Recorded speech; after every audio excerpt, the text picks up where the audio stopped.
சாத்தான் ஏசப்பாவை சோதிக்கிறான், இந்த கல்லுகளை அப்பங்களாகும்படி சாப்பிடுங்க அப்படின்னு சொல்றான். அப்ப ஏசப்பா அவனுடைய சொல் பேச்சை கேட்டார் அவரு? ஏன்னா அவரால் முடியும். கல்ல கூட அவரை உடனே பிரெட்டா மாத்தி ஒரு உணவா மாற்றி அவரால் சாப்பிடவும் முடியும். சரிங்களா? ஏன்னா இவர் சொல்லி அவர் செய்யணும் அப்படின்ற அவசியமே இல்ல. ஏன்னா அவன் யாரு? தள்ளப்பட்டவன், அவன் ஒரு பிசாசு, அவன் ஒரு மோசமானவன், அசுத்தமானவன்.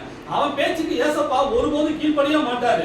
அப்போ அவனை எப்படி ஜெயிக்கிறாரு அப்படின்னாக்க வசனத்தின்படி ஜெயித்தா. சொல்லுங்க, என்ன வசனத்தை யூஸ் பண்றாரு? மனுஷன் அப்பத்தினாலே மாத்திரம் அல்ல, தேவனுடைய வாயிலிருந்து புறப்படுகிற ஒவ்வொரு வார்த்தையினாலும் பிழைப்பான் என்று எழுதியிருக்கிறதே. சரிங்களா?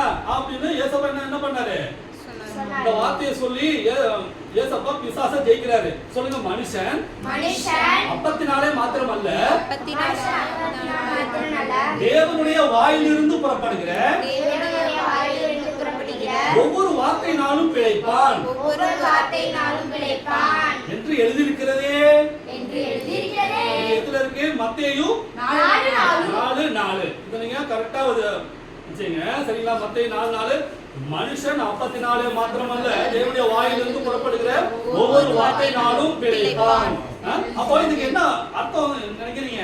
மனுஷன் சாப்பிடுகிற உணவுனால பிழைக்கிறது இல்ல, இதை விட ஒரு மேலான ஒண்ணு இருக்கு. மனுஷன் ஒருத்தர் பிழைக்கிறான் அப்படின்னாக்க சொல்லுங்க, பைபிள் வசனம்.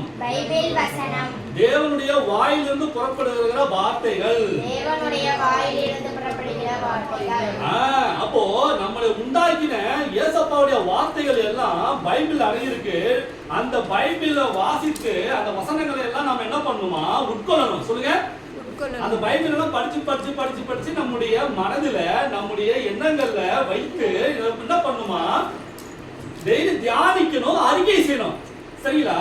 அப்பதான் இப்படிப்பட்ட காரியங்கள் எல்லாம் நம்ம மேற்கொள்ள முடியும். யார் மேற்கொள்ள முடியும்? பிசாசு மூலமா வருகின்ற சோதனைகள், எல்லாவித வேதனைகள், எல்லாவித போராட்டங்கள் எல்லாவற்றையும் நம்ம என்ன பண்ண முடியும்? இந்த வசனத்தின் மூலமாக நம்ம ஜெயிக்க முடியும். சொல்லுங்க, வசனத்தின் மூலமாக